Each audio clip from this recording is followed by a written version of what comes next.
Is Fuengirola the best town on the Costa del Sol? Let's be honest, Fuengirola doesn't make the cover of travel magazines. It's not a whitewashed Andalusian village, and it doesn't have the glamour of Marbella. But for thousands of expats who have built a real life here, that is precisely the point. Fuengirola is a working town that happens to be on the beach. It's built for year-round living, not just 6 weeks of summer tourism. The single biggest difference, the one that fundamentally changes your daily life compared to almost anywhere else on the coast, is the train. The Cercanías C1 line is the town's lifeline. It means you can live a full connected life without owning a car, a claim that is simply not true for Estepotna or Mejas Costa. It connects you directly to Málaga Airport in under 30 minutes and to the heart of Málaga city. This isn't just a convenience. It's a structural advantage that impacts your budget, your social life, and your career opportunity. I.e., while other expats are navigating the A7 traffic, you're on a reliable train. This practicality is the core of Fuengirola's identity. It's less about aesthetics and more about infrastructure. It's for people who have moved past the holiday phase and are now asking the real questions. How do I get to the airport easily? Where are the good schools? Can I get by without a car? Fuengirola has concrete answers. Fuengirola remains one of the most affordable major towns on the Costa del Sol, and this is where it truly shines for long-term residents. Let's talk specifics for 2026. For rentals, a one-bedroom apartment right on the beachfront in Los Boliches will cost you between 700 and 1,000 euros a month. But if you move just 10 minutes inland, into areas like Los Pacos, that same quality of apartment can drop to as low as 550 euros. For families needing a 3-bedroom place, expect to pay between 900 and 1,500 euros, depending on proximity to the sea. Daily life is where you'll see the biggest savings. Your weekly grocery shop for a couple at Mercadona or Lidl will run about 60 to 90 euros. A fantastic 3-course menú del día at a local Spanish restaurant, including a drink, is still widely available for 10 to 14 euros. This is a massive budget saver. The Tuesday market, held at the fairground, is one of the largest on the coast. Here, you can buy fresh produce for significantly less than the supermarkets, alongside clothes and household goods. A kilo of tomatoes might be €1.50 here, compared to over €2 at the store.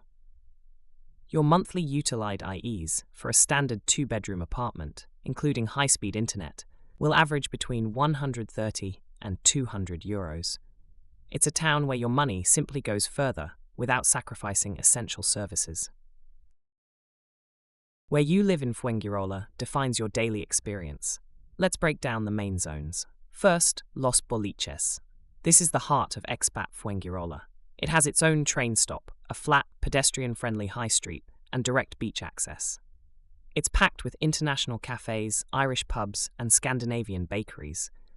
If you are a family or retiree who wants a ready-made community and the ability to walk everywhere, this is your target. Next is the Centro, the area around the Plaza de la Constitución. It feels more traditionally Spanish, with the municipal market, local tapas bars, and the main bus and train stations. It's busier, more vibrant, and puts you in the middle of the action. For those on a tighter budget, look at Los Pacos and Torreblanca. These areas are slightly inland and uphill, offering larger apartments with great views for less money. You'll likely want a car, or at least be prepared for a steep walk home from the beach, but the value is undeniable. On the eastern edge is Carvajal, bordering Benalmádena. It's quieter, more residential, has its own train stop, and is developing a reputation for excellent chiringuitos, or beach restaurants. It offers the Fuengirola infrastructure with a calmer, more relaxed pace. Finally, Las Lagunas de Mejas is the commercial zone inland, technically part of Mejas, but functionally part of Fuengirola. This is where you find the big box stores and industrial areas. While not a primary residential choice for lifestyle, it offers some of the most affordable housing in the area. We mentioned the train earlier, but it deserves its own section because it is the single biggest factor that sets Fuengirola apart. The Cercanías C1 line is not a tourist train. It's a commuter railway that is the backbone of the western Costa del Sol. For about 40 to 55 euros, you can get a monthly pass that offers unlimited travel between Fuengirola and Malaga. Trains run every 20 minutes for most of the day, 7 days a week. The journey from the main Fuengirola station to Malaga Centro Alameda takes about 47 minutes. Crucially, the stop at Malaga Airport takes just 34 minutes. This means no expensive airport taxis, no begging friends for a lift, and no stress about parking. For residents, this accessibility is a game changer. You can work in Malaga's tech hub and commute from the beach. Your teenagers can have the independence to visit the city safely. You can go for dinner and nightlife in Malaga and get the last train home. This is a lifestyle that is simply impossible if you live in Marbella, Estepona, or La Cala de Mejas without a car. The reliance on the A7 coastal highway in those towns means dealing with traffic, tolls, and parking. In Fuengirola, you can genuinely build a life where a car is a choice for weekend trips, not a daily necessity. Accessing healthcare in Fuengirola is straightforward due to its large, permanent international population. The system is well equipped to handle non-Spanish speakers. Your first step after getting your residency is to register on the Padrón at the Fuengirola Ayuntamiento, or Town Hall. With your Empadronamiento certificate and your social security number, you will register at your local public health centre, the Centro de Salud. There are two main ones, one in central Fuengirola and a larger, more modern one in Las Lagunas. Once registered, you are assigned a doctor and can make appointments. For emergencies or specialist care, the main public hospital serving the area is the Hospital Costa del Sol, located about a 15-minute drive away towards Marbella. Because of the high concentration of British, Irish, and Scandinavian residents, Fuengirola also has numerous private clinics with English-speaking staff. Practices run by Nordic or British doctors are common, especially in Los Boliches. If you have private insurance from providers like Sanitas, Adeslas, or Asisa, you can often get same-day appointments with specialists. The key takeaway is that the healthcare infrastructure here is robust and bilingual. You won't face the language barriers here that you might in more rural parts of Andalusia. Finding a doctor, dentist, or pharmacist who speaks English is rarely a problem. Fuengirola has one of the most established expat community, i.e. on the coast, which is both a blessing and a potential curse. The upside is undeniable. You can land here and find an instant social network. There are dozens of active Facebook groups for every nationality and interest, from Fuengirola expats to walking clubs, padel tennis leagues, and charity organizations.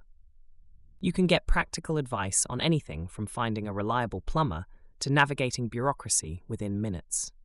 This support system is invaluable, especially in your first year.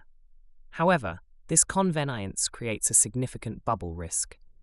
It is entirely possible to live in Fuengirola for a decade, socialize exclusively with people from your home country, eat at restaurants with English menus, and never achieve more than a basic grasp of Spanish.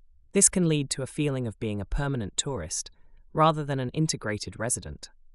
To avoid this, you have to be intentional. Make a point of going to Spanish-owned bars and practicing your language skills, even if it's awkward at first.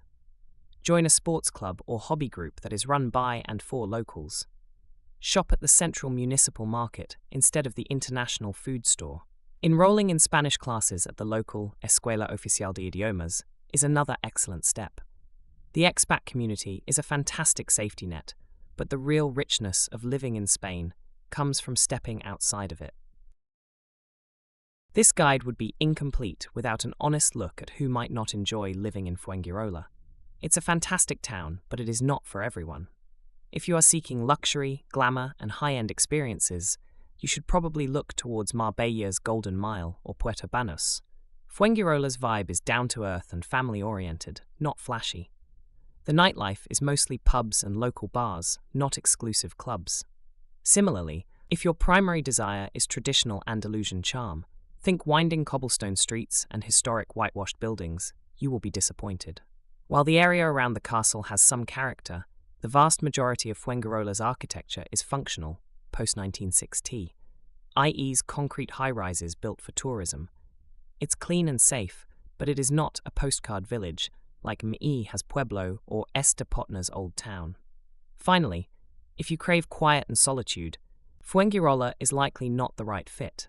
It is one of the most densely populated municipal IEs in Spain. In July and August, the population swells dramatically with tourists, and the 8 kilometers of beach can become very crowded. While areas like Carvajal are quieter, the town centre and Los Boliches are bustling year-round. It is a town with constant energy, which is a positive for many, but a negative if you're looking for a sleepy coastal retreat.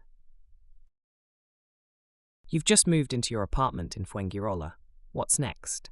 Here is a practical checklist for your first 90 days to get properly set up. In your first week, prioritize getting your NIE if you don't have it, and setting up your internet and a Spanish mobile number. These are essential for everything else. In week 2, your main goal is the Padronamiento. Book an appointment, a cita previa, online with the Fuengirola Ayuntamiento, and get registered at your address. This Padrón certificate is the key to unlocking local services. Within your first month, use your NIE and Padrón to open a Spanish bank account. This will save you a fortune in international transfer fees for rent and bills.